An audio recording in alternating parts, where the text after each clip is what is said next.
Leaders Talk tribunbengkulu.com. Pernah suatu saat saya pulang kantor, masih memakai baju kantor, itu jam 12 malam. Ayo, jangan ada perbedaan antara perempuan dan laki-laki. Semuanya sama. Yang membedakan hanya 3. Sekali saja kalau ada rapat komite misalnya saya bisa hadir, karena sampai dengan hari ini saya belum pernah menghadiri 4 orang anak saya. Baik, Assalamualaikum warahmatullahi wabarakatuh. Saya Hairah Aryani, biasa dipanggil pamiriannya Bu Hera ya, Bu Hera.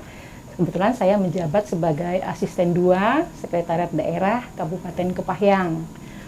Kira-kira baru seminggu yang lalu lah, yang mana sebelumnya masih tetap asisten, seputaran asisten, tapi asisten 3. Kayaknya naik kelas nih, kelas jadi asisten 2. Mungkin itu saja perkenalannya, makasih. Assalamualaikum warahmatullahi wabarakatuh. Perkenalkan, nama saya Linda Rosmita. Jabatan saya Kepala Dinas Pengendalian Penduduk, Keluarga Berencana, Pemberdayaan Perempuan dan Perlindungan Anak, yang biasa disingkat DPPKB P3A. Terima kasih.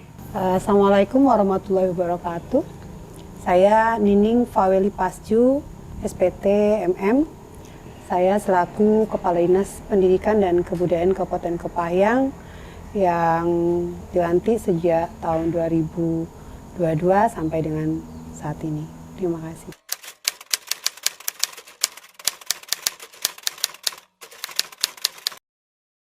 Kalau menurut pandangan saya, kemerdekaan dari sudut pandang perempuan adalah bagaimana perempuan saat ini bisa mengapresiasikan keinginannya dan mencapai cita-citanya tanpa ada diskriminasi. Terutama yang perempuan yang ada di pedesaan. Kalau di perkotaan itu diskriminasi kayaknya sudah jarang, tapi di desa diskriminasi perempuan ini masih terlihat, tapi saya tidak mengatakan itu tinggi, tetapi itu kemungkinan masih terlihat karena mungkin karena pendidikannya, karena ruang lingkup pergaulannya. Nah, kami dari Dinas Pemberdayaan Perlindungan Anak ini memang berusaha supaya saat ini tidak ada lagi diskriminasi perempuan baik di perkotaan maupun di perdesaan. Jadi kalau dari kami itu namanya pengaruh utamaan gender. Jadi tidak ada lagi perbedaan. Tapi saat ini saya lihat di desa itu BPD itu sudah ada yang perempuan. Kemudian untuk perangkat desa masih sudah ada perempuan, walaupun perbandingannya belum maksimal, belum yang katanya 30%, itu belum. Itu jangankan di desa, kita di Kabupaten Kepahyang saja itu pemimpin perempuan, anggota legislatif perempuan itu belum mencapai angka 30%. Nah, kedepannya saya harapkan perempuan bisa lebih berkiprah lagi di dalam dunia pendidikan, pemerintahan, politik, kemudian juga wirausaha. Itu mohon kita pengambil kebijakan lah, itu lebih mengedepankan peranan perempuan di dalam hal apapun dalam kehidupan berbangsa dan bernegara. Itu menurut saya. Kalau menurut saya nih ya, secara pribadi kayaknya simpel. Kemerdekaan bagi saya adalah ketika perempuan itu bisa menjalankan keputusannya sendiri dalam hal apapun gitu. Itu menurut saya ya, dalam arti luas dalam hal ini mungkin. Bisa saja keputusan di domestik ya, dan bisa saja di sektor publik gitu ya. Karena kita melihat sekarang kan sudah ada pergeseran tuh. Kalau dulu perempuan ibaratnya berkutat hanya di domestik ya, dapur, kasur, ini kan begitu ya. Tapi sekarang kan sudah banyak kita melihat perempuan sudah juga di sektor publik gitu ya. Apalagi seperti kita ini kan. Nah, intinya tidak ada harapan kita sudah bisa mengambil keputusan untuk dirinya sendiri. Dalam artian mungkin apakah dia harus maju sendiri, dia sudah bisa mengambil, tidak dipengaruhi seperti itu. Kalau saya melihatnya seperti itu. Kalau saya simpel saja, sebenarnya kemerdekaan menurut saya adalah berbuat dan tidak diskriminatif, itu saja. Jadi bisa berbuat dengan ikhlas sesuai dengan porsi kita, dan kita pun menjadi objek ataupun subjek yang bisa ditempatkan di mana saja dan bisa kapan saja dan siapa saja. Itu saja. Lanjut Bu Ining, dalam memimpin tempat kerja yang saat ini, apalagi kan pemimpinnya adalah perempuan.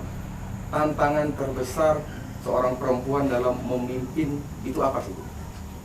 Tantangan terbesar seorang perempuan, kalau yang saya rasakan saat ini, ketika tanggung jawab saya sebagai seorang ibu itu dibenturkan oleh tanggung jawab saya selaku pimpinan. Itu yang agak susah. Kalau yang lain saya pikir fleksibel saja ya, bisa mengikuti, bisa dipelajari. Jadi ketika dapat masalah seperti itu atau mengalami tantangan seperti itu, apa solusinya? Saya tergantung suasana saja, tergantung situasi saja. Kalau urusan keluarga, urusan saya sebagai tanggung jawab saya sebagai ibu rumah tangga, ketika hal yang urgent sudah bisa dilewati, bisa saya tinggal, bisa saya wakili, itu saya wakili. Tetapi yang berhubungan dengan orang banyak, kadang-kadang itu harus lebih diprioritaskan, mau tidak mau itu sudah tanggung jawab saya selaku pimpinan. Ya. Kalau saya melihat ya tantangan itu alhamdulillah ya untuk sekarang mungkin kita udah lebih majulah pemikiran-pemikiran juga. Tapi ada hal-hal yang memang kita bukan terbelenggu, kita tidak mengatakan masih terbelenggu, tapi setidaknya ya kita sendiri yang masih merasakan kaitannya dengan budaya barangkali. Budaya itu masih ada di situ untuk kepemimpinan seorang perempuan. Contoh saya contohkan ketika, maaf mungkin sebelum saya di sini saya juga pernah menjadi seorang camat gitu ya. Di mana seorang camat ya pada suatu acara tertentu misalnya kita harus menyampaikan pelepasan jenazah misalnya, tapi ketika semuanya ada laki-laki, ada hal-hal yang dalam tanda kutip itu lebih afdol itu laki-laki. Nah, jadi intinya sekarang ini masih adanya budaya yang memang harus masih kita, saya tidak mengatakan terbelenggu tidak, tetapi itu masih ada, pengaruh itu masih ada gitu. Tapi kalau pengaruh-pengaruh lain saya pikir tidak ada. Kalaupun kalaupun makna kemerdekaan, saya pikir kalau makna itu tergantung zaman ya. Kalau dulu zaman kemerdekaannya, ini kalau sekarang kan lebih luas lagi ya. Saya katakan tadi, mungkin ini kita misalnya peran perempuan domestik ya, sekarang sudah publik itu kan lebih banyak lagi. Nah, saya hanya menyoroti tadi Bu Linda tadi sudah mengatakan bahwa sudah kita lihat semua dan kami di sini bertiga itu sudah gender yang ini juga memimpin, tapi saya menginginkan, berharap ya, ini harapan saya ketika kita duduk di satu jabatan sebagai gender, ketika ada kesempatan ya mari kita rangkul yang lain, bagaimana kita untuk meningkatkan baik itu pengetahuan gitu kan, pendidikan, tidak saja menyuarakan, tetapi ketika kita ada pengambilan keputusan, mari sama-sama, saya mengajak kita semua, gender ini ya, ketika kita berada di satu titik ataupun satu jabatan, ayo kita lihat, baru kita bisa maju bersama, seperti itu. Tapi kalau kita duduk di sana, kita hanya memikirkan kita tidak memikirkan yang di kampung-kampung, desa-desa seperti Bu Linda katakan tadi, itu masih menunggu. Bagaimana kita untuk meningkatkan ini? Tentunya kita harus ada pelatihan, pengetahuan, meningkatkan pengetahuan, mungkin seperti itu.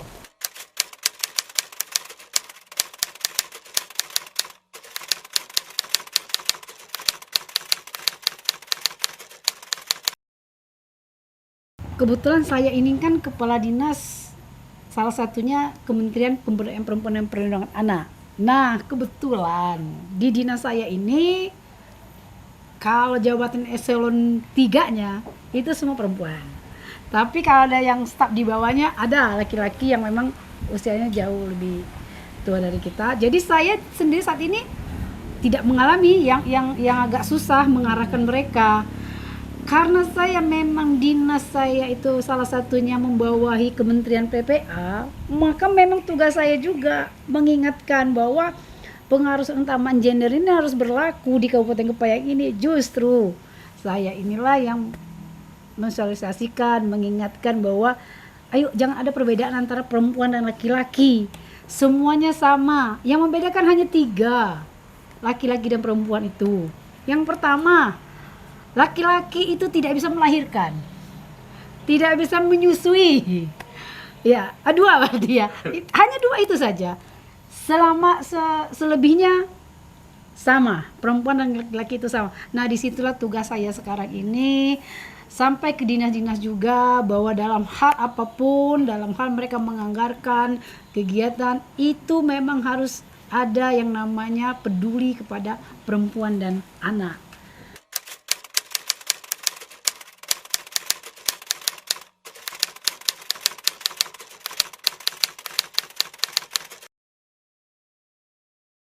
Sebenarnya saya dari sebelum menjadi kepala dinas pun saya memang aktif turun ke lapangan.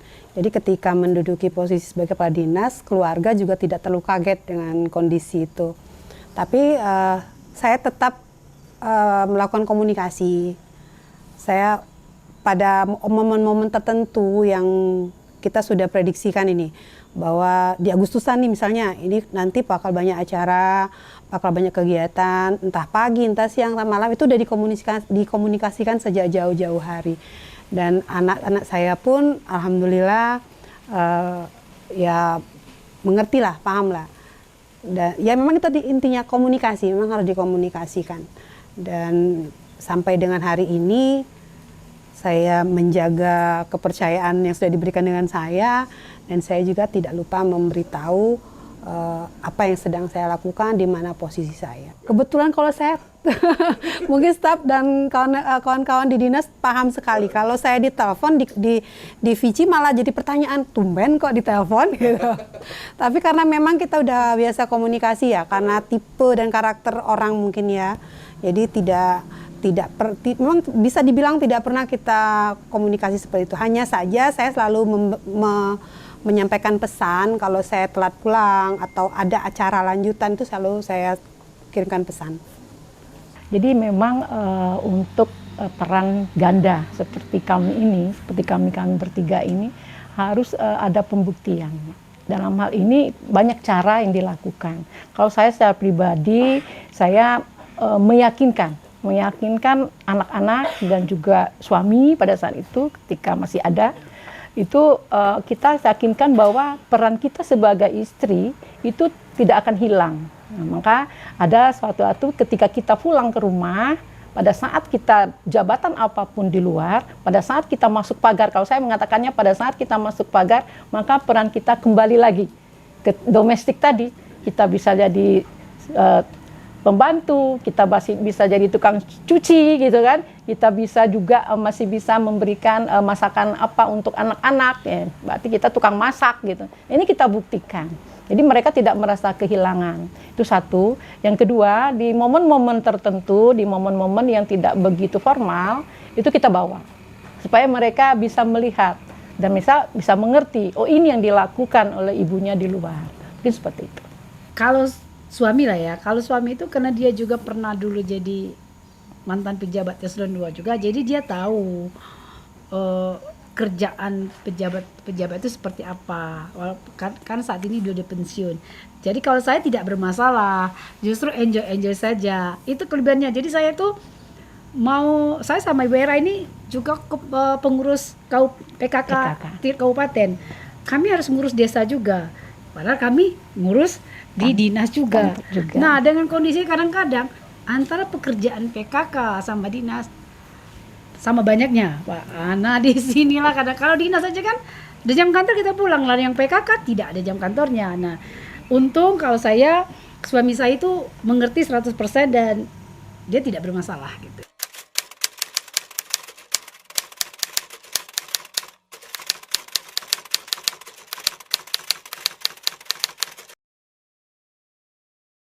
Mungkin saya bercerita sedikit ya, mungkin untuk menjadi ini juga buat para wanita ya, para kaum perempuan. Yang julid itu pasti ada. Tidak sebagai peran apapun kita ya, itu pasti ada. Yang menjuliti kita itu pasti ada. Saya contohkan ketika tadi Bu Linda mengatakan, karena kita memang pernah sibuk, pernah suatu saat saya pulang kantor, masih memakai baju kantor, itu jam 12 malam. Pastilah julid tetangga ya, ini dari mana? Jam 12 malam, kemudian kita masih memakai baju kantor. Tapi tidak masalah. Yang penting hati kita dan pekerjaan kita itu memang benar gitu. Dan suatu saat nanti akan terlihat. Lambat laun itu pasti akan terlihat. Itu kalau saya memang ada, itu pasti ada gitu. Tapi pada saat kita ada kesempatan untuk dengan tetangga itu kita mungkin ya bergaul, kemudian mungkin kita bercerita secara tidak langsung gitu. Itu bisa saja terjadi gitu. Sehingga mereka, oh ini sebenarnya gitu. Bisa. Julid ada. Sebenarnya kalau julid itu bukan hanya tetangga, saudara, teman sekantor, staf kita. Oh itu Pak Panji, itu semuanya punya peluang untuk itu. Tapi kalau saya, asalkan yang saya lakukan itu positif dan tidak merugikan orang lain, saya jalan aja. Kalau kita mau dengerin semua Pak, ada langkah kita terhambat. Jadi akhirnya kita negatif thinking sama orang, pekerjaan kita juga terganggu. Kalau saya lurus saja, asalkan itu untuk kepentingan bersama dan yang saya lakukan positif dan suami saya mendukung, jalan. Kalau saya mungkin karena saya nggak pernah julitin orang ya, jadi ngerasa nggak ada yang julitin. Baik itu tetangga, baik itu teman ataupun keluarga, kayak nggak ada. Nggak pernah terdengar. Bercerita juga tidak ada.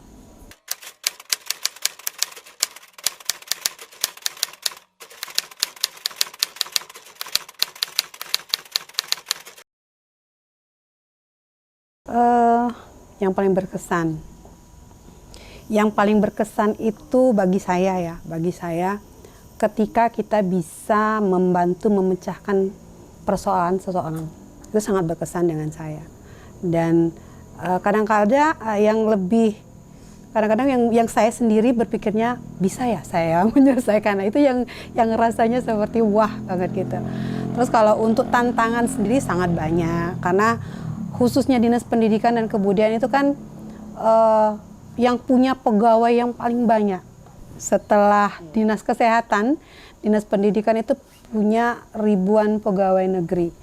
Dari tingkat TK, SD, SMP, sampai dengan dinas itu sendiri. Dan itu pastinya bermacam-macam karakter, baik itu wanita, laki-laki, umur juga, ada yang junior dan ada yang senior. Malah lebih senior dari kami pun lebih banyak dari itu. Dan ini yang kadang-kadang menjadi tantangan untuk kita, bagaimana kita menyampaikan suatu pesan bisa tersampaikan dengan makna yang sama, tetapi memang mau tidak mau penyampaiannya harus berbeda. Nah itu harus kami cari caranya, harus saya kelola benar bagaimana menyampaikannya, karena ketika menyampaikan informasi ke guru TK, itu akan berbeda kita menyampaikannya ke guru SD. Kita menyampaikan ke guru SD akan berbeda dengan guru SMP. Tidak bisa kita menyampaikannya seperti pada umumnya kita bercerita atau menyampaikan pesan kepada kawan-kawan di Dinas Pendidikan. Seperti yang biasa kami sampaikan dengan kawan-kawan, kalau kita ketemu dengan guru SD, itu sama persis kita ketemu dengan siswa-siswa SD. Kita ketemu dengan guru SMP, nah seperti siswa SMP itulah guru-guru SMP itu. Jadi bisalah kita terjemahkan sendiri harusnya seperti apa kita menghadapi kawan-kawan di sekolah, itu saja. Kalau saya itu yang paling berkesan buat saya ketika saya mampu untuk memberikan kontribusi kepada organisasi ataupun institusi itu berkesan sekali. Ibaratnya kadang-kadang kita di institusi kita itu ada penilaian misalnya. Jadi ketika penilaian itu mendapat yang terbaik misalnya itu buah hasil karya kita berperan begitu itu, nah itu sangat berkesan sekali buat saya. Itu yang paling berkesan. Sangat berkesan. Kalau bicara tantangan, kalau untuk lingkungan saya pikir tidak banyak tantangan ya untuk di lingkup kerja, hanya tantangan mungkin dari internal saya sendiri. Kadang ada sesuatu hal yang memang pekerjaan kantor yang harus kita selesaikan. Di saat bersamaan ada juga internal kita itu sendiri, urusan internal kita yang harus juga kita lakukan. Misalnya mendampingi anak di momen-momen tertentu yang memang harus didampingi. Nah ini tantangan buat saya, kita menjadi 50-50, tanggung jawab kita sebagai public good, dan tanggung jawab kita juga sebagai ibu rumah tangga. Itu tantangan yang sangat berat buat saya. Kalau saya yang berkesan ini, lagi saya bilang, karena saya membawahi perlindungan anak, pada saat kita menghadapi tantangan bagaimana menghadapi kasus kekerasan terhadap anak. Nah itu kalau kita turun ke lapangan dan kita lihat kasus yang terjadi di lapangan, itu miris. Nah pada saat kita bisa menyelesaikan step by step permasalahan yang dia hadapi dan keluarganya, itu rasanya beban yang ada di pundak ini langsung lega. Dan itu syukur saya luar biasa kalau dia melihat mereka itu bisa melanjutkan sekolah setelah mengalami traumatik yang luar biasa. Anak ini bisa sekolah lagi, bisa tersenyum lagi. Dan informasi yang saya pernah dengar, anak yang dulu hampir putus sekolah karena kenakalan yang luar biasa, ternyata kemarin dapat informasi sudah kuliah lagi dan sudah wisuda dan sekarang hampir menikah dengan seorang aparat negara. Dan itu kok saya tuh sampai bersyukur benar. Bagaimana kalau kemarin anak ini tidak kita selamatkan? Bagaimana pada saat dia putus asa tidak sekolah lagi? Nah, makanya di situ kalau saya pernah, karena itu memang di dinas saya memang berurusan dengan yang berlangsung ke masyarakat, banyak sekali kalau ditanya kesan pesan saya kepada pekerjaan yang saya hadapi saat ini. Itu aja.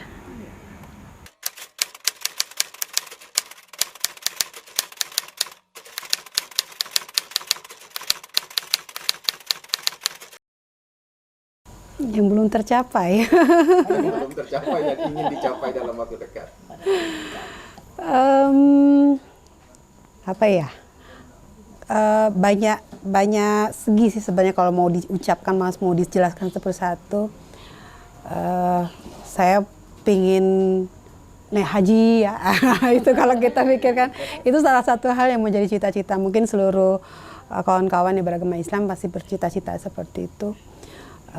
Ingin menjadi, saya kepingin sekali mendampingi anak saya sebenarnya. Mendampingi anak saya ketika sekali saja kalau ada rapat komite misalnya saya bisa hadir, karena sampai dengan hari ini saya belum pernah menghadiri 4 orang anak saya. Malah kadang-kadang yang hadir itu malah pengasuh anak saya yang harus menghadirinya. Ya mungkin hal simpel itu saja, kalau bisa sekali saja di antara 4 orang anak saya itu saya bisa ikut hadir gitu. Kalau saya dikatakan apa yang belum tercapai ya. Kalau secara pribadi, ini kita tidak bicara institusi barangkali. Kalau pribadi ya itu tadi, saya ingin lebih lebih pendekatan, barangkali pendekatan ke meningkatkan ibadah yang lebih ini, barangkali seperti di umur-umur saya ya yang udah semakin ini. Dan saya juga menginginkan bahwa anak-anak tetap bersama anak-anak itu secara pribadi. Tapi secara konstitusi barangkali harapan saya supaya pekerjaan-pekerjaan ini, hasil-hasil daripada pekerjaan ini outputnya akan lebih meningkat, Pak. Karena kita ketahui kalau saya ini kan sudah berpindah-pindah. Jadi target itu juga, target institusi juga berbeda-beda gitu. Ketika misalnya kita menjadi apa, tentu targetnya lain. Ketika kita menjadi apa, kita punya target yang lain. Kalau seperti sekarang, saya targetnya lain. Kalau dulu kita lebih ke pelayanan publik, kemudian bagaimana MCP segala macam gitu kan, karena di keuangan. Sekarang kita pindah lagi ke asisten 2 misalnya. Ini kita bicara tentang TPID, inflasi, tentang bagaimana BUMD gitu. Nah, intinya targetnya lain lagi kan. Bagaimana kalau dikaitkan dengan ini, seperti saya katakan tadi, dimanapun kita berada, ya bukan hanya ini, saya mengharapkan kepada perempuan, kaum perempuan, mari kita berbuat bagaimana meningkatkan pengetahuan para perempuan. Saya sudah berpikir seperti di inflasi, bagaimana nanti untuk ini kaum perempuan ini lebih aktif lagi dalam hal ini kan ekonomi. Kita bicara masalah ekonomi ya. Bagaimana peran perempuan ini dalam membantu keluarga dalam hal mencapai ekonomi gitu. Jadi saya akan berpikirnya seperti itu. Nah, jadi bagaimana nanti kita akan memberikan masukan minimal dalam hal kebijakan-kebijakan itu. Saya sangat berharap sekali itu. Jadi dimanapun berada, baik itu kita berada di legislatif, dalam hal yang terkecil pun. Dan satu lagi saya menginginkan, kalau saya melihat sekarang ya, penghargaan kita dalam hal pekerjaan domestik yang saya katakan tadi itu belum mendapatkan penghargaan yang maksimal gitu. Padahal yang dikerjakan itu berat gitu loh. Sama halnya seorang wanita karir seperti kami dan seorang ibu rumah tangga dalam hal mendidik anak misalnya, itu perannya sama gitu. Jadi ini yang menurut saya pribadi, itu belum mendapatkan penghargaan yang setimpal. Jadi masih melihatnya tuh kurang hanya sekedar pekerjaan domestik, hanya sekedar ngasuh ini. Padahal itulah yang akan membuat cikal bakal ke depan bagaimana peran perempuan itu termasuk di situ, bagaimana mendidiknya misalnya, ibu memasukkan peran gendernya barangkali seperti itu, bagaimana supaya perempuan juga harus berperan. Kita kan dari rumah tangga, dari yang terkecil kan gitu kan. Kalau kita kan makna perempuan ini, peran perempuan itu adalah di rumah tangga. Itu yang pertama, di rumah tangga itu. Karena kita perempuan ini sebagai pendidik di rumah tangga. Yang mana kita ketahui rumah tangga adalah masyarakat terkecil. Terkecil itu rumah tangga. Ketika semua rumah tangga itu sudah terdidik untuk itu, untuk bagaimana kita peningkatan perempuan, kesetaraan gender. Nah, kita bicaranya dari rumah tangga, dari domestik. Kalau semuanya sudah, baru kita akan tercapai namanya masyarakat, sektor publik tadi yang saya katakan. Ini impian loh, impian. Makanya saya selalu menyerukan, ayo ketika kita diberi kesempatan, wahai para perempuan, mari selipkan itu gitu dah. Kita lihat ini kita, ayo ya, seperti kata Bu Linda tadi, kita berperan juga di PKK ya Bu Linda ya. Di sana ada UP2K ya, kita membimbing para perempuan itu bagaimana bisa untuk berusaha meningkatkan ekonomi. Bagaimana di pokjanya masing-masing, ini kita bicara ya. Memang ini yang menyangkut maksud saya, tapi harus kita laksanakan. Bagaimana program, 10 program itu bagaimana tanaman misalnya. Ayo dong, daripada ngerumpi kamu tanam, daripada kamu beli cabai. Nah itu salah satu misalnya, kita sudah bisa memetik cabai sendiri. Peran kita kan sudah ada, kontribusi kita sudah ada. Nah ini yang kita lakukan bersama Bu Linda dan ibu-ibu PKK, kita masuk dari saya gitu. Jadi kita berperan, karena kami juga berperan di mana-mana, baik di organisasi, saya menyerukan itu gitu loh. Nah ketika kita beri kesempatan, ayo kita tingkatkan pengetahuan dan ini peran daripada kaum perempuan ini, gitu.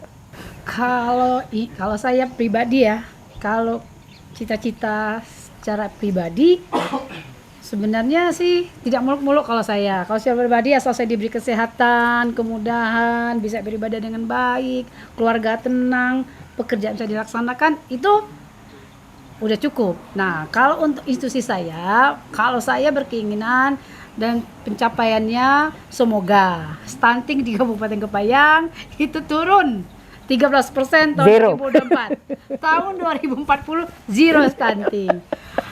Dan untuk perlindungan perempuan dan anak, semua pemangku kebijakan baik di desa, di kelurahan, kecamatan, kabupaten, bahkan provinsi, bahkan pusat, itu ayo kita peduli kepada bagaimana pemenuhan hak-hak perempuan dan anak. Itu saja.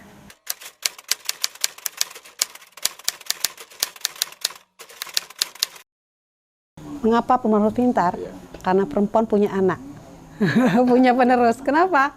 Ya karena kita tidak usah mengatakan untuk yang lain, di dalam keluarga saja. Seperti yang disampaikan Rocky Gerung, kenapa anak itu pintar? Karena ibunya pintar.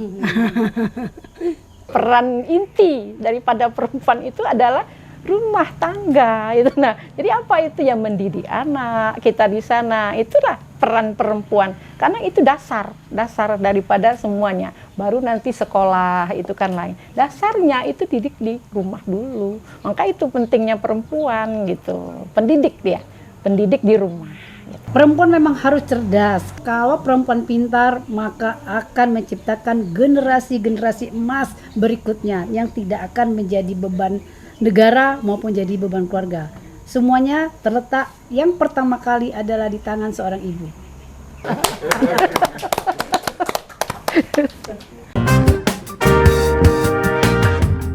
Leaders Talk Tribun Bengkulu.com